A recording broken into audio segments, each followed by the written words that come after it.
Assalamualaikum. I am Mohammad Riaz, your biology teacher from Stars Academy, head office, Johar town, Lahore.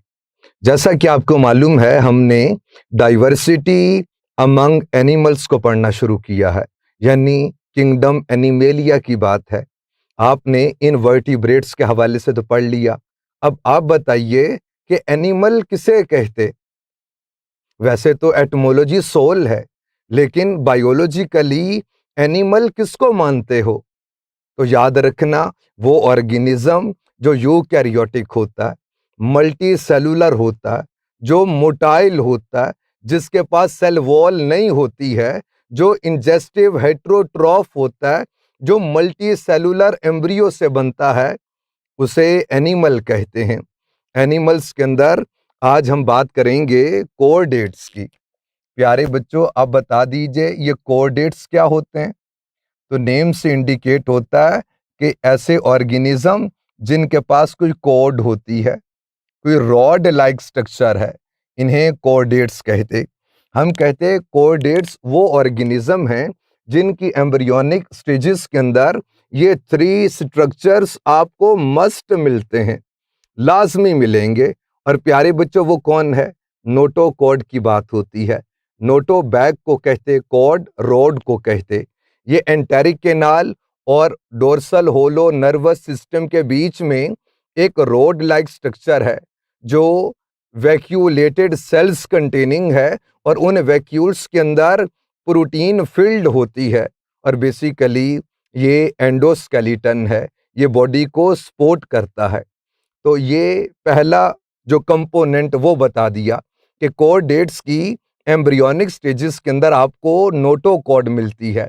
Back पे एक rod like structure है, unbroken, solid form में, continuous manner के अंदर। दूसरी बात, कोऑर्डेट्स वो होते हैं जिनकी एम्ब्रियोनिक स्टेजेस के अंदर आपको डोर्सल होलो नर्वस सिस्टम मिलता है। कोऑर्डेट्स वो होते हैं जिनके अंदर आपको गिल स्लिट्स मिलती हैं, फेरेंजियल पाउचेस बोल दीजिए। तो याद रखिए, ये पाउच फिश के अंदर गिल्स के अंदर हो जाएगा चेंज, लेकिन ह्यूमन के हवाले से बात कीजिए तो यूस्टेकियन ट्यूब के अंदर चेंज हो जाएगा। फिर प्यारे बच्चों, एम्ब्रियोनिक स्टेजेस के अंदर जो 4th कंपोनेंट्स आपको कोऑर्डेट्स के अंदर मिलता है, वो टेल भी मिलती है, यानी एनस के ऊपर एक लॉन्ग टेल मिलती है। एम्ब्रियोनिक स्टेजेस में ये 4 कंपोनेंट्स मस्ट मिलते हैं। तो कोऑर्डेट्स वो होते हैं जिनकी एम्ब्रियोनिक स्टेजेस के अंदर आपको नोटोकॉर्ड मिलती है, डोर्सल होलो नर्वस सिस्टम मिलता है, और गिल स्लिट्स की बात होती है, और फिर टेल की बात करते हैं। कोऑर्डेट्स के बेसिकली ग्रुप्स के हवाले से बात कीजिए तो हम कहते इनके 2 ग्रुप्स हैं। और प्यारे बच्चों, जो एक ग्रुप है उसे हम लोग बोलते हैं क्या? ए करेनिया। अब ए करेनिया क्या होता है? ए विदाउट को कहते, नेम से इंडिकेट होता है।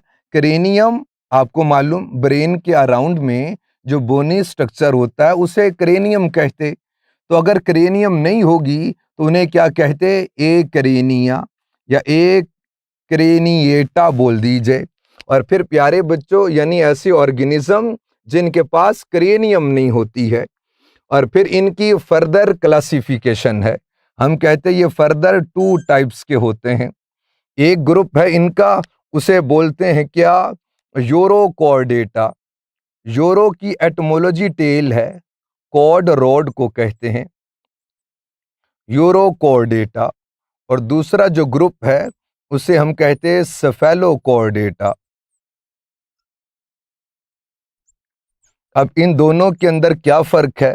तो याद रखिए, ये जो यूरोकॉर्डेटा है, इनकी एम्ब्रियोनिक स्टेजेस में बस आपको नोटोकॉर्ड मिलती है, अडल्ट स्टेजेस के अंदर आपको नहीं मिलती है। लेकिन सेफेलोकॉर्डेटा के हवाले से बात कीजिए तो थ्रू आउट लाइफ इनकी बॉडी में नोटोकॉर्ड रहेगी।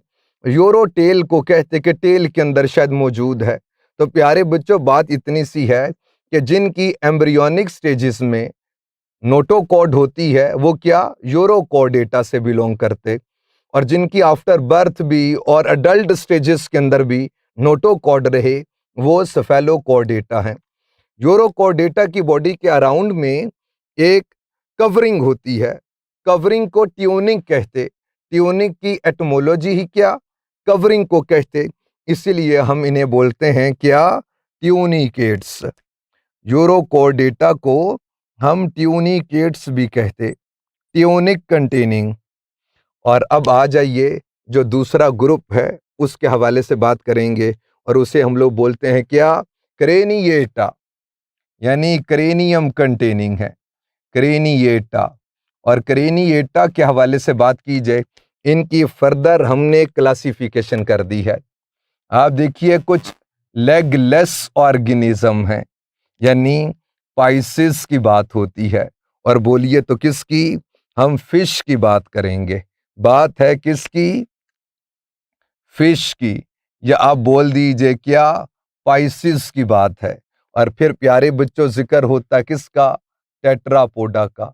टेट्राफोर को कहते, पोडा फुट को कहते, लेग्स के साथ एसोसिएशन है, तो 4 फुटेड ऑर्गेनिज्म, उन्हें टेट्रापोडा कहते। फिश स्पाइसिस के हवाले से बात की जाए तो प्यारे बच्चों, इनके फर्दर जो ग्रुप्स हैं वो 3 ग्रुप्स हैं।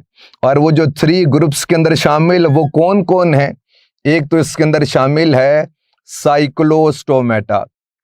याद रखिए, साइक्लो सर्कुलर को कहते, और स्टोमा की बात कीजिए तो माउथ को कहते, साइक्लोस्टोमेटा। यानी इनका गोल सा माउथ होता है, क्यों, चूंकि जॉ नहीं होते हैं, इसीलिए तो हम इन्हें बोलते हैं कि ये बिलोंग करते हैं किससे, एगनथा से। ए विदाउट को कहते, नथा जॉ को कहते। तो जो जॉ लेस फिश है उसे क्या बोलते, साइक्लोस्टोमेटा। बकिया जो भी है उसे नथा स्टोमेटा बोलते, यानी जॉ कंटेनिंग माउथ होता है उसमें। और प्यारे बच्चों, फिर स्केलेटन की बेस पर भी क्लासिफिकेशन है। अगर तो कार्टिलेज कंटेनिंग है तो आप बोल दीजिए कॉन्ड्रिक थाइस। कॉन्ड्रो आपको मालूम है कार्टिलेज को कहते, और ये जो थाइस का वर्ड है फिश के लिए इस्तेमाल होता है। फिर बात कीजिए तो जिनका बोनी एंडोस्केलेटन होता है उसे ऑस्टिक थाइस कहते। अब इनके हवाले से जो हमने बातें पढ़नी हैं वो देख लीजिए। यानी सबसे पहले मैं आपको इनके हवाले से जो बातें बताऊंगा वो कुछ इस तरह से हैं कि बॉडी के हवाले से बात होगी, यानी बात करनी हमने इनकी बॉडी की। और फिर बात करेंगे इनके अंदर जो स्केल्स होते हैं वो किस टाइप के होते हैं। फिर इनका जो माउथ है उसके हवाले से बात कर लेंगे। फिर डाइजेस्टिव सिस्टम की बात होगी।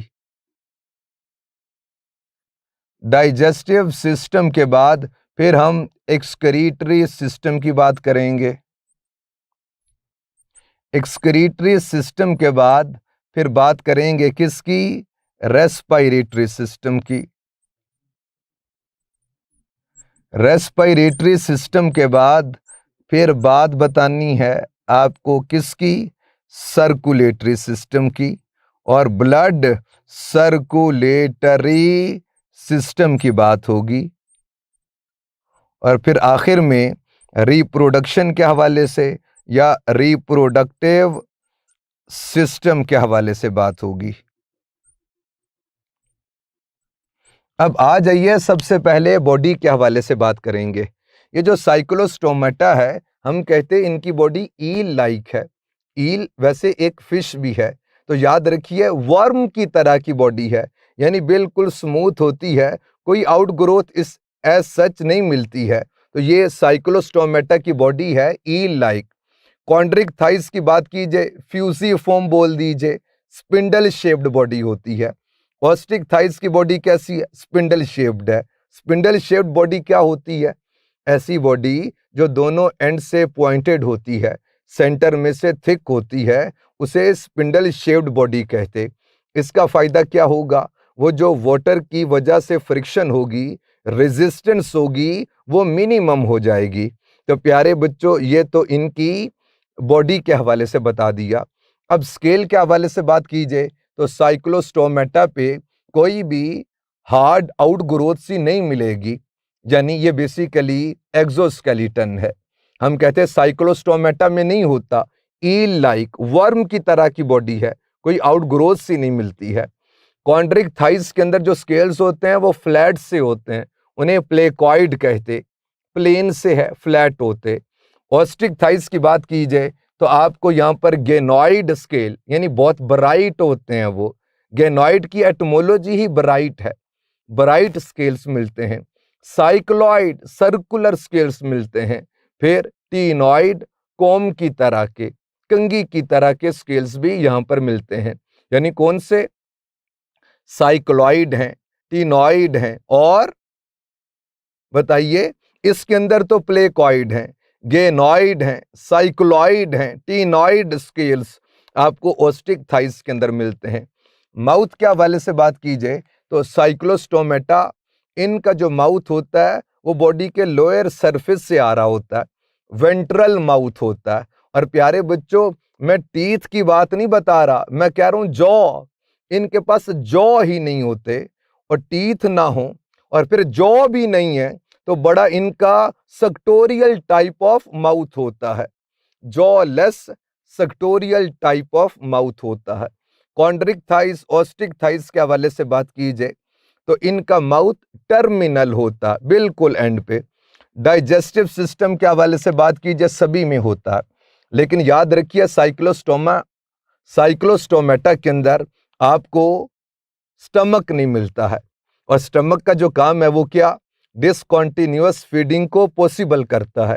साइक्लोस्टोमेटा में चूंकि स्टमक नहीं है तो कॉन्टिन्यूअस फैशन के अंदर फीडिंग होती है कि जो डाइजेशन हो गई, एब्जॉर्प्शन हो गई और बकिया फीसिस की सूरत में इलिमिनेट हो जाएगा। तो कॉन्टिन्यूअस फैशन के अंदर फीडिंग आपको मिलती है साइक्लोस्टोमेटा में। कॉन्ड्रिक थाइस, ऑस्टिक थाइस के हवाले से बात की जाए तो इनके अंदर आपको जे शेप्ड स्टमक मिलता है। अब आइए एक्सक्रीटरी सिस्टम के हवाले से बात की जाए तो आपको यहाँ पर किडनीज मिल जाएंगी, और कुछ के अंदर वो सेगमेंटली अरेंज्ड होती हैं और कुछ में प्रॉपर एक ऑर्गन की सूरत में आपको किडनीज मिल जाएंगी। रेस्पिरेटरी सिस्टम के हवाले से बात की जाए तो प्यारे बच्चों, ये जो साइक्लोस्टोमेटा है इसमें हम कहते हैं 6 to 14 पेयर्स ऑफ गिल्स मिलते हैं। कॉन्ड्रिक थाइस के हवाले से बात की जाए 5 to 7 पेयर्स ऑफ गिल्स मिलते हैं। ऑस्टिक थाइस के हवाले से खास बात जो याद रखनी है कि गिल्स तो होते लेकिन बोनी आर्क उनको सपोर्ट करेगी। वही बोनी स्केलेटन होता ही इनका, तो बोनी आर्क उसको सपोर्ट कर रही होती है। और याद रखिए इनके गिल्स के ऊपर स्किन में जो स्पेस सी होती है उसके ऊपर अपर कुलम होता है। तो इन तीनों में से अपर कुलम कंटेनिंग कौन होता है? ऑस्टिक थाइस है। क्योंकि यहां पर स्केलेटन के हवाले से लिखा नहीं तो आप बता दीजिए। साइक्लोस्टोमेटा के स्केलेटन की बात कीजिए, कार्टिलेजिनस होता है। कॉन्ड्रिक थाइस का स्केलेटन कार्टिलेजिनस होता है। ऑस्टिक थाइस का स्केलेटन ओस्टियो नेम से इंडिकेट होता है, मेनली बोनी स्केलेटन होता है। सर्कुलेटरी सिस्टम के हवाले से बात करेंगे। याद रखना ये जो साइक्लोस्टोमेटा है इसके अंदर आपको 1 चैम्बर्ड हार्ट मिलता है, 1 ऑरिकल, वेंट्रिकल की बात ही नहीं है। कॉन्ड्रिक थाइस, ऑस्टिक थाइस की बात कीजिए तो इसमें 2 चैम्बर्ड हार्ट मिलता है, यानी एट्रियम भी मिलता है, वेंट्रिकल भी मिलता है। ऑरिकल और वेंट्रिकल कंटेनिंग 2 चैम्बर्ड हार्ट आपको इनके अंदर मिलता है। रिप्रोडक्टिव सिस्टम की बात कीजिए तो साइक्लोस्टोमेटा के अंदर आपको सेपरेट सेक्सेस भी मिलेंगी और हर्माफ्रोडाइट भी मिलता है। कॉन्ड्रिक थाइस, ऑस्टिक थाइस के हवाले से बात कीजिए तो हम कहते हैं सेपरेट सेक्सेस होती हैं। और फिर प्यारे बच्चों, ऑस्टिक थाइस के हवाले से बात कीजिए ओवी पैरस भी होती हैं, वीवी पैरस के हवाले से भी लिखा गया है। और कुछ खास बातें जो ऑस्टिक थाइस के हवाले से हैं, एक तो बता दिया अपर कुलम को याद रखना अपने, और दूसरी बात जो खास ऑस्टिक थाइस से एसोसिएटेड वो स्विम ब्लैडर है, याद रखिए, इनकी बॉडी में एक ऐसा ब्लैडर सैक लाइक स्ट्रक्चर होता है। जब उसमें गैसेस फिल हो जाएंगी तो उस फिश की डेंसिटी वाटर की डेंसिटी से कम हो जाएगी, तो ये विदाउट एनी एफर्ट ये अपवर्ड ग्लाइड करना शुरू हो जाएगी, अपवर्ड मूव करना शुरू हो जाएगी। इसे बायोन्सी बोलते हैं। तो प्यारे बच्चों, स्विम ब्लैडर कंटेनिंग कौन है? ऑस्टिक थाइज होती हैं। और फिर आखिर में जो सर्कुलेटरी सिस्टम, उसके हवाले से आपको बता रहा हूं, ऑस्टिक थाइज के जो रेड ब्लड सेल्स होते वो न्यूक्लिएटेड हैं। मैं फिर बता रहा हूं, ऑस्टिक थाइस में जो रेड ब्लड सेल्स होते हैं वो न्यूक्लिएटेड होते हैं। इतनी बात क्लियर हो गई। अब आइए बात करेंगे टेट्रापोडा की। और टेट्रापोडा के हवाले से बात की जाए तो प्यारे बच्चों, इनके अंदर सबसे पहले हम लोग बात करेंगे किन की? एम्फीबियन की। याद रखिए, एम्फीबियन, एम्फीबिया की बात करेंगे। और ये एम्फीबिया की बात की जाए तो एम्फी की एटमोलॉजी है डुअल, यानी इनकी लाइफ डुअल होती है। इनको वाटर भी रिक्वायर होता है, टेरेस्ट्रियल एनवायरनमेंट पर भी आ गए, इसलिए इनका नाम रखा है एम्फीबिया या एम्फीबियन। तो मुझे आपसे पूछना, ये जो हम ह्यूमन हैं, हम भी तो वाटर में स्विमिंग कर रहे होते हैं, तो क्या हम भी एम्फीबियन हैं? तो याद रखिए, नहीं। रूल ये है, जिनको रिप्रोडक्शन के लिए वाटर मस्ट रिक्वायर होता है, यानी बेसिकली इनमें एक्सटर्नल फर्टिलाइजेशन होती है।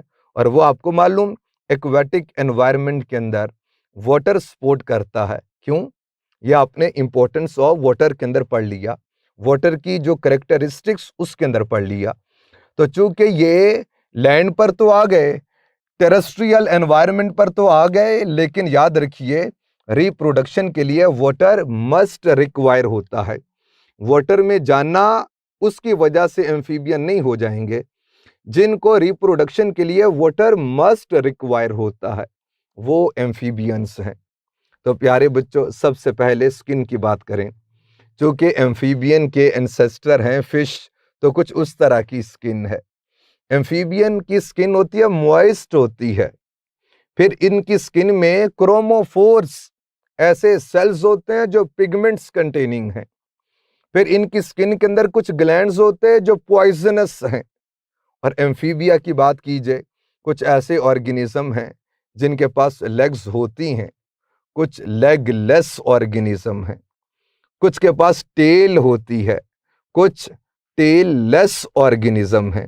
अब रेस्पिरेशन के हवाले से बात की जाए तो प्यारे बच्चों, एम्ब्रियोनिक स्टेजेस में इनके पास गिल्स होते हैं और अडल्ट स्टेज के अंदर इनके पास लंग्स होते हैं। तो एम्ब्रियोनिक स्टेजेस में, लार्वल स्टेजेस कहना चाहिए, लार्वल स्टेजेस के अंदर इनके पास गिल्स होते हैं, उनके थ्रू गैसियस एक्सचेंज होता है। लेकिन जो अडल्ट एम्फीबियंस हैं उनके पास लंग्स होते हैं। फिर हम बात करेंगे किसकी? एक्सक्रीटरी सिस्टम की। इसके हवाले से बात की जाए तो हम कहते इनके पास किडनीज होती हैं। फिर रेस्पिरेटरी सिस्टम की बात हो गई, एक्सक्रीटरी सिस्टम की बात हो गई। डाइजेशन के लिए ट्यूब टाइप डाइजेस्टिव सिस्टम होता है, one opening for ingestion and the other for egestion. उसे क्लोएकल ओपनिंग भी कहते। क्लोएका की एटमोलॉजी है टू वॉश आउट। हम कहते एक ही ओपनिंग जहां से यूरिन की एक्सक्रीशन भी होती हो और फीसिस की इजेशन भी होती हो, उसे क्लोएकल अपर्चर कहते। उस डक्ट को क्लोएका कहते। फिर एम्फीबियन का जो सर्कुलेटरी सिस्टम, इसके हवाले से बात की जाए तो प्यारे बच्चों, अगर आप साइक्लोस्टोमेटा के हवाले से बात की जाए तो इसमें वन चैम्बर्ड हार्ट होता है। लेकिन अगर आप कॉन्ड्रिक थाइस के हवाले से बात कीजिए तो हम कहते इसमें टू चैम्बर्ड हार्ट होता है। ऑस्टिक थाइस के अंदर आप देखिए, इसके अंदर भी टू चैम्बर्ड हार्ट होता है। लेकिन अगर आप एम्फीबिया के हवाले से बात कीजिए तो इनका हार्ट बेसिकली थ्री चैम्बर्ड होता है, यानी टू ऑरिकल वन वेंट्रिकल होता है। और फिर प्यारे बच्चों, ये जो एम्फीबियन की बात कीजिए, या अगर आप इन फिश के हवाले से, पाइसिस के हवाले से बात कीजिए, ये सारे कोल्ड ब्लडेड ऑर्गेनिज्म हैं। ये अपनी बॉडी के टेम्परेचर को मेंटेन नहीं कर सकते। इसीलिए एम्फीबियन के हवाले से बात की जाए तो विंटर स्लीप इनके अंदर होती है, उसे हाइबरनेशन कहते। हाइबरना की एटमोलॉजी ही विंटर है, तो जो विंटर स्लीप होती है उसे हाइबरनेशन कहते हैं। अब रिप्रोडक्शन के हवाले से बात कीजिए तो आपको बता दिया कि नेम से इंडिकेट होता है कि डुअल लाइफ है, यानी इनमें एक्सटर्नल फर्टिलाइजेशन होती है और फिर एक्सटर्नल एनवायरनमेंट के अंदर ही डेवलपमेंट होती है। अब नेक्स्ट जो ग्रुप है उसके हवाले से बात करेंगे और उस ग्रुप को कहते हैं क्या? रेप्टिलिया। याद रखिए, ये ऐसे ऑर्गेनिज्म जो टोटली टेरेस्ट्रियल एनवायरनमेंट पर आ गए, यानी इसका मतलब है अब इनमें एक्सटर्नल फर्टिलाइजेशन नहीं होगी। तो प्यारे बच्चों, फिर इनमें क्या होता है? हम कहते हैं इनमें कपुलेटरी ऑर्गन होता है, an organ that is used to transfer sperm in female reproductive tract is known as copulatory organ. तो some sort of copulatory organ आपको मिलता है किसमें? रेप्टिलिया में। और फिर इनके एग्स के हवाले से बात कीजिए, वो शेल्ड एग होता है, यानी इनका एम्ब्रियो शेल्ड एग के अंदर मौजूद होता है ताकि फ्रिक्शनल डैमेजेस ना हो सकें, ताकि लॉस ऑफ वाटर मिनिमाइज कर सकें। और फिर प्यारे बच्चों, लार्ज योकी एग होता है, यानी बेतहाशा यॉक कंटेनिंग है, चूंकि फूड तो उस यॉक से ही इसको मिलेगी। फिर अगर आप इसके जो हार्ट है, सर्कुलेटरी सिस्टम है, उसके हवाले से बात कीजिए तो प्यारे बच्चों हम कहते इसका हार्ट इनकम्प्लीटली पार्टीशन्ड 4 चैम्बर्ड, यानी 2 एट्रियम तो होते हैं और 2 वेंट्रिकल जो है वो इनकम्प्लीटली पार्टीशन्ड है। लेकिन यहाँ पर इंपॉर्टेंट बात याद रखने की ये है कि क्रोकोडाइल के हवाले से बात की जाए तो उसका हार्ट कंप्लीटली 4 चैम्बर्ड होता है और वो बिलोंग करता है किससे? रेप्टिलिया से। लेकिन अगर आप हार्ट के हवाले से बात कीजिए तो हम कहते बेसिकली ये 4 चैम्बर्ड तो है, लेकिन फुल प्रोटोकॉल के साथ नहीं कहेंगे, क्योंकि वेंट्रिकल इनकम्प्लीटली पार्टीशन्ड होता है। लेकिन क्रोकोडाइल के हवाले से बात कीजिए, ये एक ऐसा ऑर्गेनिज्म, इसका हार्ट एक ऐसा रेप्टाइल जो कंप्लीटली 4 चैम्बर्ड हार्ट रखता है। रेप्टिलिया के हवाले से ये बातें थी। स्किन के हवाले से बात कीजिए, बेतहाशा ड्राई होती है, ड्राई एनवायरनमेंट के अंदर है, तो उस एनवायरनमेंट के अंदर अपने आप को स्टेबलाइज करने की खातिर इनकी स्किन ड्राई होती है। तो प्यारे बच्चों, ये तो रेप्टिलिया के हवाले से बात थी। रिप्रोडक्शन के हवाले से बता दिया, इंटरनल फर्टिलाइजेशन होती है और एम्ब्रियो वो शेल्ड एग में ले करेंगे और फिर remaining developmental processes outside the body होते हैं, इन्हें ओवीपेरस कहते हैं। इसके बाद फिर प्यारे बच्चों हम बात करेंगे किसकी? बर्ड्स की। और बर्ड्स की आपको मालूम खास बात यह है कि ये फ्लाई करते हैं, फ्लाइट होती है इनके अंदर। अब सबसे पहले जो बर्ड्स की बातें हैं वो सुन लीजिए। हम कहते हैं इनकी बॉडी होती है स्ट्रीमलाइंड, यानी कुछ स्पिंडल शेप्ड, यानी दोनों एंड से पॉइंटेड होते हैं, सेंटर में से थिक होते हैं। एरोप्लेन की तरह की इनकी बॉडी होती है, बल्कि एरोप्लेन इसकी बॉडी को देखकर बनाया गया ताकि एयर की जो रेजिस्टेंस है वो मिनिमम हो जाए। एक तो ये बात आपने रखनी है याद। फिर बॉडी पार्ट्स के हवाले से बात कीजिए, हेड मिलता है, नेक मिलती है, फिर ट्रंक और टेल मिलती है। रेप्टिलिया के हवाले से एक बात जो रह गई बहुत इंपॉर्टेंट, और वो क्या? सबसे पहले जो सर्वाइकल वर्टिब्री हैं वो किन के अंदर आती हैं? रेप्टिलिया के अंदर। और इसकी वजह से यानी एटलस एक्सिस वो किन के अंदर मौजूद है? रेप्टिलिया के अंदर। इससे प्यारे बच्चों क्या होता है? Freedom of movement of head होती है, तो याद रखिए, यानी ये साइक्लोस्टोमेटा या पाइसेस के हवाले से बात कीजिए, इनसे बेहतर आपको स्केलेटन मिलेगा एम्फीबिया का, लेकिन एम्फीबिया से बहुत बेहतर स्केलेटन आपको रेप्टिलिया का मिलेगा। हाईली ओसिफाइड होता है, बोनीफाइड होता है, काफी रिजिड होता है, इसीलिए तो आज तक इनके फॉसिल्स मिलते हैं। और फिर प्यारे बच्चों, सर्वाइकल वर्टिब्री आने की वजह से हम कहते हैं इनकी नेक मूवमेंट, हेड मूवमेंट वो इजीली होना शुरू हो गई। अब बर्ड्स के हवाले से बात आपको बता रहा हूं, स्ट्रीम लाइंड बॉडी होती है। बॉडी के पार्ट्स के हवाले से बात कीजिए, हेड है, नेक है, ट्रंक है, टेल होती है। फिर प्यारे बच्चों, 4 लिम्स की मॉडिफिकेशन हो गई, किसमें?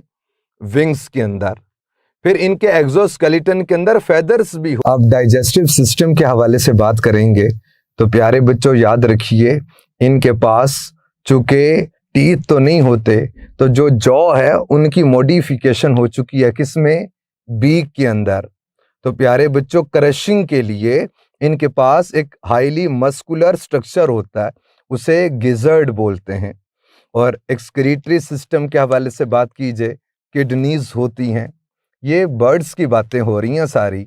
रेस्पिरेटरी सिस्टम के हवाले से बात कीजिए, इनके पास लंग्स हैं। फिर ईयर सैक्स होते हैं जो बोन्स के अंदर तक मौजूद होते हैं, ताकि ये लाइट इन वेट रहें और फ्लाई करने के अंदर इनको आसानी रहे। लेकिन यहाँ पर यह बात भी आपने याद रखनी है कि इनके अंदर जो ऑर्गन ऑफ वॉइस होता है उसे सेरिंग्स कहते। सेरिंग्स की एटमोलॉजी बांसुरी है, तो बांसुरी की तरह की। और प्यारे बच्चों, वैसे ह्यूमन के हवाले से बात कीजिए तो at the top of trachea आपको वॉइस बॉक्स मिलता है, लेकिन यहाँ पर एट द बॉटम मिलता है। वाइब्रेशन बहुत ज़्यादा स्पीडीली होती है और इसीलिए बहुत हाई पिच होती है। तो सिरिंग्स इनके पास ऑर्गन ऑफ वॉइस होता है, इसको याद रखना। अब अगर आप सर्कुलेटरी सिस्टम के हवाले से बात कीजिए तो हम कहते हैं इनका हार्ट कंप्लीटली 4 चैम्बर्ड होता है। और रेप्टाइल के हवाले से आपको बताया था, जो क्रोकोडाइल है उसका हार्ट कंप्लीटली 4 चैम्बर्ड है। बर्ड्स के भी हार्ट के हवाले से बात कीजिए, ये भी कंप्लीटली 4 चैम्बर्ड हार्ट होता है। और याद रखना, इसमें जो एओर्टिक आर्क है वो राइट एओर्टिक आर्क होती है, लेकिन मैमल्स के हवाले से बात करेंगे तो लेफ्ट एओर्टिक आर्क होती है, इसको भी याद रखना आपने। रिप्रोडक्शन के हवाले से बात कीजिए तो सेक्सेस सेपरेट होती हैं, इंटरनल फर्टिलाइजेशन होती है, एम्ब्रियो शेल्ड एग में होता है और उस एग में बेतहाशा यॉक होती है जो एज अ फूड यूज हो जाएगी। फिर प्यारे बच्चों, कुछ बर्ड्स ऐसे भी हैं जिनमें फ्लाइट की एबिलिटी नहीं होती है, उन्हें फ्लाइटलेस बर्ड्स कहते हैं। एक्सक्रीटरी सिस्टम के हवाले से आपको बताना है कि इनकी एक्सक्रीशन सेमी सॉलिड फॉर्म के अंदर होती है और इनके पास ब्लैडर नहीं होता है। अब आइए बात करेंगे मैमल्स की।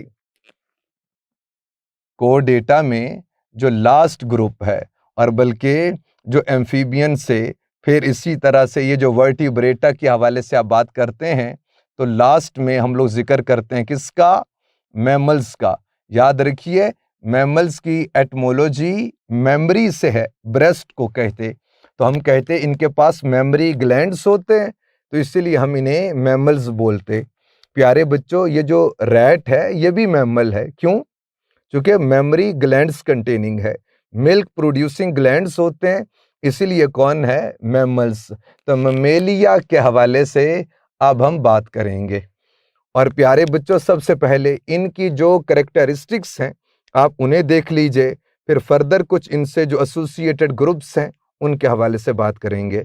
मैमल्स वो होते हैं जिनकी बॉडी पे हेयर होते हैं। फिर प्यारे बच्चों, मैमल्स के हवाले से बात कीजिए, इनके ईयर में 3 बोन्स होती हैं, इंकस, मेलियस, स्टेपीज। फिर प्यारे बच्चों, इनके स्कल के हवाले से बात कीजिए, हम कहते ओनली 1 मूवेबल बोन होती है, लोअर जॉ, और उसे आप क्या बोलते? मैंडिबल कहते। ये मूवेबल है, बकिया ऊपर सारा स्कल और उसकी बोन्स स्टैटिक होती हैं। फिर टीथ के हवाले से बात कीजिए तो 2 सेट ऑफ टीथ होते हैं, एक मिल्क टीथ, फिर परमानेंट टीथ की बात करते हैं। फिर रेस्पिरेटरी सिस्टम के हवाले से बात कीजिए, इनके पास जो ऑर्गन ऑफ वॉइस होता है उसे लेरिंग्स बोलते हैं, यानी कार्टिलेजिनस बॉक्स होता है, वॉइस बॉक्स भी बोलते, और उसमें वोकल कॉर्ड्स, उनकी वाइब्रेशन से साउंड प्रोड्यूस होती है, और उस साउंड को वॉइस में, अल्फाज में जो बदलता है वो कौन है? वो टंग के डिफरेंट एंगल्स हैं, वो टीथ है, वो लिप्स के डिफरेंट एंगल्स हैं जो उस आवाज़ को अल्फाज के अंदर बदल देगा। फिर मैमल्स वो होते हैं जिनके पास मेमोरी ग्लैंड्स होते हैं, यानी इनकी फीमेल मिल्क प्रोड्यूसिंग होती हैं।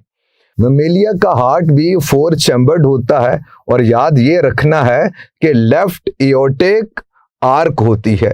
फिर प्यारे बच्चों, मैमल्स के हवाले से और इनके ब्लड के हवाले से बात कीजिए तो इनके red blood cells without nucleus होते हैं। और आप बताइए, मैमल्स ये वार्म ब्लडेड ऑर्गेनिज्म हैं कि कोल्ड ब्लडेड? हम कहते मेजॉरिटी जो कि अपनी बॉडी के टेम्परेचर को मेंटेन कर सकती है, तो हम कहते ये वार्म ब्लडेड ऑर्गेनिज्म। बर्ड्स के हवाले से बात कीजिए, ये भी वार्म ब्लडेड ऑर्गेनिज्म होते। रेप्टिलिया, एम्फीबिया, पाइसिस की बात कीजिए तो ये कोल्ड ब्लडेड ऑर्गेनिज्म। और एक ख़ास बात जो आपने ममेलिया के हवाले से रखनी है याद, वो डायाफ्राम है, वो इनसे ही एसोसिएटेड। डाया 2 को कहते फ्राम, फेंस को कहते, पार्टीशन को कहते। तो हम कहते ये स्केलेटल मस्कुलर शीट होती है that divides the body into 2। Upper part is known as thorax, lower part is known as abdomen. अब ममेलिया के हवाले से बात की जाए तो इनके कुछ फर्दर ग्रुप्स आपको मिलते हैं, और प्यारे बच्चों उन ग्रुप्स के हवाले से बात करेंगे। सबसे पहले हम बात करेंगे किन की? प्रोटोथेरिया की। याद रखिए, प्रोटो फर्स्ट को कहते, और थेरिया बीस्ट को कहते, वहशी को कहते, यानी एनिमल्स के साथ एसोसिएट किया, प्रोटो फर्स्ट को कहते। और याद रखना, इन्हीं को हम लोग कहते हैं क्या? मोनोट्रीम्स। याद रखिए, मोनो 1 को कहते, ट्रीम्स होल को कहते। तो बॉडी में चूंकि एक ही होल होता है जहां से यूरिन की एक्सक्रीशन भी होती है और फीसिस की इजेशन भी होती है, यानी क्लोएका कंटेनिंग है। एनस में और क्लोएकल अपर्चर में क्या फर्क है? याद रखिए, एनस तो एक ऐसी ओपनिंग है, एक ऐसा पोर है, होल है, जहां से सिर्फ फीसिस की इजेशन होती है। लेकिन क्लोएकल अपर्चर की बात कीजिए तो ये एक ऐसी ओपनिंग है, होल है, जहां से यूरिन की एक्सक्रीशन भी होती है और फीसिस की इजेशन भी होती है। तो इसीलिए तो इन्हें कहते हैं क्या? मोनोट्रीम्स। और याद रखिए, इनमें कुछ रेप्टाइल की तरह की बातें हैं। यही तो एवोल्यूशन की खूबसूरती है कि इन दोनों के बीच में कुछ तो ऐसा हो कि कुछ बातें उसकी पहले वाले ग्रुप से मैच होती हों। तो रेप्टाइल की तरह की बातें प्रोटोथेरिया में क्या है? तो याद रखना बेटे, इनके अंदर क्लोएका होता है, एक डक्ट है, और फिर कॉमन ओपनिंग क्लोएकल अपर्चर होती है। अब आप बताइए, इन प्रोटोथेरिया में मैमल लाइक बात क्या है? तो वही बात है कि इनके अंदर मेमोरी ग्लैंड्स होते हैं। अब जो इससे दूसरा जो ग्रुप है उसके हवाले से बात करेंगे, उसे कहते मेटाथेरिया। मेटा चेंज्ड को कहते, थेरिया बीस्ट को कहते। जो इनसे चेंज्ड हैं, मेटाथेरिया, या आफ्टर प्रोटोथेरिया जो होते उन्हें मेटाथेरिया बोलते। और याद रखना, इन्हें कहते मार्सुपियल मैमल्स। प्यारे बच्चों, आपको पता है मार्सुपियम क्या होती है? मार्सुपियल मैमल्स कहते। मार्सुपियम क्या होती है? तो याद रखिए, इसकी एटमोलॉजी है पाउच। जैसे कैंगरू के हवाले से बात कीजिए, केओला के हवाले से बात कीजिए, अपोसम के हवाले से बात कीजिए, तो इनके बॉडी के बाहर की तरफ एक सैक लाइक स्ट्रक्चर है, पाउच होती है उसे मार्सूपियम कहते। तो प्यारे बच्चों, इनके यहाँ बेबी की जब बर्थ होती है, क्योंकि बहुत वीक होता है, तो वो बेबी इस मार्सूपियम के अंदर, इस पाउच के अंदर आ जाएगा, और इस पाउच के अंदर जो मौजूद निपल्स हैं वहाँ से इसकी ब्रेस्ट फीडिंग होती रहेगी, और फिर ये यंग होकर, बड़ा होकर, फिर ये जो भी इसके मन की बातें हैं ये वो करेगा, जो भी इसका बिहेवियर है वो फिर करता रहेगा। इसके बाद हम जो लास्ट ग्रुप है उसके हवाले से बात करेंगे, और वो मैं भी हूँ, वो आप भी हैं। यानी बात होगी किसकी? यूथ एरिया की। यू बोलिए तो क्या? ट्रू को कहते, हम कहते गुड को कहते, अच्छे को कहते। हम अच्छे ही होते हैं बेटे। और थेरिया की बात कीजिए, बीस्ट, हम ऐसे अच्छे वाले एनिमल्स हैं, इसका मतलब ये है। और याद रखना, इन्हें हम लोग कहते प्लेसेंटल मैमल्स हैं। इनमें इंटरनल फर्टिलाइजेशन होती है, इंटरनल ही डेवलपमेंट होती है। ये प्लेसेंटा कंटेनिंग है। प्लेसेंटा की एटमोलॉजी फ्लैट है, क्योंकि फ्लैट सा स्ट्रक्चर होता है, और बर्थ के बाद भी ये जब बॉडी से बाहर आता है तो बिल्कुल फ्लैट स्ट्रक्चर होता है। इसीलिए हम इसे बोलते हैं क्या? प्लेसेंटल मैमल्स बोलते हैं।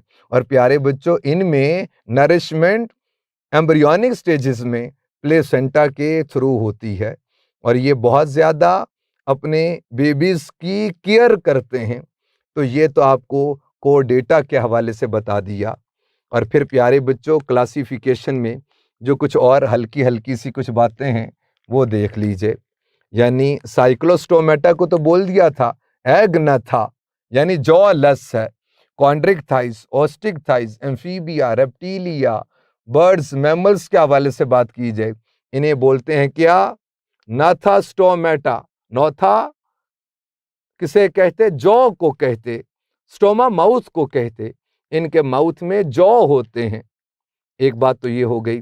फिर प्यारे बच्चों, क्लासिफिकेशन ऐसे भी है कि कुछ एन एमनियोटा हैं, कुछ एमनियोटा होते हैं, यानी जिनमें एक्स्ट्रा एम्ब्रियोनिक लेयर्स नहीं होती हैं वो एन एमनियोटा हैं। और जिनमें एक्स्ट्रा एम्ब्रियोनिक लेयर्स बने, एम्ब्रियो के अराउंड में कुछ लेयर्स बने, उन्हें एमनियोटा कहते। प्यारे बच्चों, जिनमें एक्सटर्नल फर्टिलाइजेशन होती है वो कौन है? An amniota. यानी अगर आप पाइसिस की बात कीजिए, एम्फीबिया की बात कीजिए, तो ये क्या हैं? एन एमनियोटा हैं। रेप्टिलिया, बर्ड्स, मैमल्स की बात की जाए तो ये एमनियोटा में आते हैं।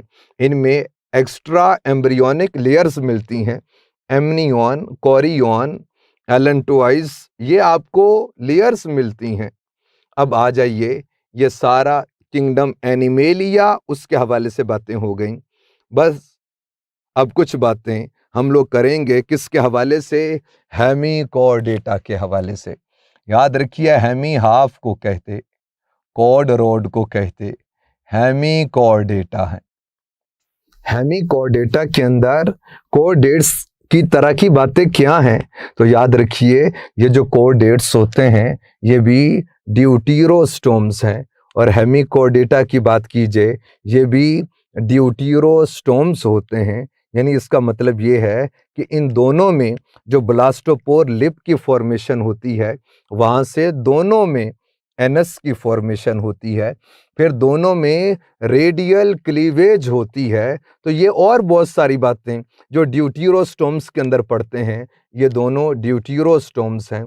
लेकिन हेमीकॉर्डेटा के हवाले से कुछ ऐसी बातें हैं जो कॉर्डेटा की तरह की नहीं हैं। फॉर एग्जांपल, इनकी बॉडी के हवाले से बात की जाए तो हम कहते इनकी बॉडी के 3 पार्ट्स हैं। प्रोबॉसिस होता है, कोलर है, ट्रंक के हवाले से बात होती है। अब इनकी जो करेक्टरिस्टिक्स वो बता रहा हूँ आपको, और आपने याद रखना है। फिर अगर आप इनकी बॉडी कैविटी के हवाले से बात कीजिए तो वो सीलोम होगी। कोर्डेटा के अंदर भी ऐसे ही है, और हर पार्ट के साथ उस सीलोम की एसोसिएशन है। यानी प्रोबॉसिस के हवाले से और कोलर और ट्रंक के हवाले से। फिर प्यारे बच्चों, रेस्पिरेटरी सिस्टम के हवाले से बात कीजिए तो गिल स्लिट्स होती हैं जो डोर्सल रो की सूरत के अंदर मौजूद होती हैं। डाइजेस्टिव सिस्टम स्ट्रेट होता। फिर प्यारे बच्चों हम लोग बात करेंगे एक्सक्रीटरी सिस्टम की, तो हम कहते हैं सिंगल ग्लोमेरुलस होता है। सर्कुलेटरी सिस्टम के हवाले से बात कीजिए, median dorsal, median ventral blood vessel होती है। तो ये जो सारी बातें आपको एनिमेलिया के हवाले से बता दी, जो फाइलम पोरीफेरा से बात शुरू होती है और वो बात ममेलिया पे जाके रुकती है। ये सारा किंगडम समराइज्ड फॉर्म में आपको बता दिया। अगर आप इसको अच्छे से सुन लीजिए तो इसमें से जो एक आधा एमसीक्यू आएगा वो भी इंशाअल्लाह ताला आपका सॉल्व हो जाएगा। इसे पढ़ लीजिएगा, कोई बात ना समझ आए पूछ लीजिएगा। अल्लाह हाफिज।